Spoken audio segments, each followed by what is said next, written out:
Episode 3, The Cliff Edge. Thorns whipped at Lin Xuan's face. Ash and Alara crashed through a thicket. His breath came in ragged gasps. His ribs felt like they'd split, and the last of his life force, the blood he'd used for the talisman, left his limbs heavy. Behind them, the fire mage's shouts grew louder, mixed with crackle of mana.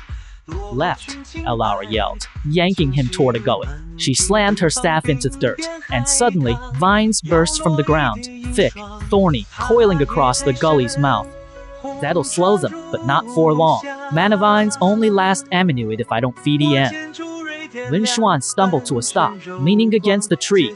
He glanced back, through his vines. He saw the lead fire mage, a burly man with a scar across his jaw. Hack at the thorns with a glowing dagger. The vine smoked, wilting. Your magic's weak, Lin said, more a gasp than a question. Alara's face tightened. Half-elves don't channel mana, right? The order says we're broken. She grabbed his arm again, pulling him toward the gully's end. Hurry, there's a path down, but it's steep. Lin followed, his boots slipping on loose dirt. The gully opened and to a cliff, 40 feet down. A riverished over rocks. The fire mage's dagger cut through the last vine. He roared, lifting his staff. A ball of red fire bloomed at its tip. Jump, Alara screamed. Lin's stomach dropped. He couldn't swim, not with broken ribs, and even if he could, the river looked icy, fast. The fireball sailed toward them, hot enough to singe his hair. Instinct took over. Lin's hand shot out his chest, where a faint warmth lingered. His cultivation core, burly alive, he squeezed it, forcing out a thread of chi, thin as a spider web. He pressed it to the cliff face, whispering the only earth trick he could manage with so little power, root.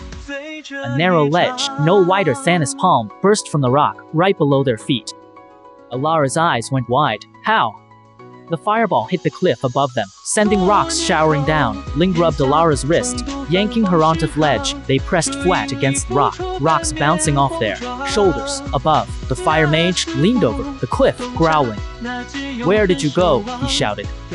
Lin held his breath. The ledge was unstable, bits of dirt crumbled into the river below. Alara's hand shook in his. She mouthed, now what?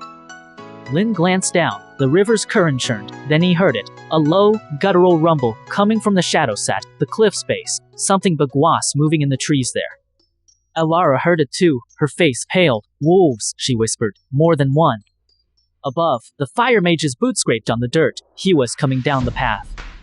Lin closed his eyes. He had no more chi, no more talismans. No way up, no way down.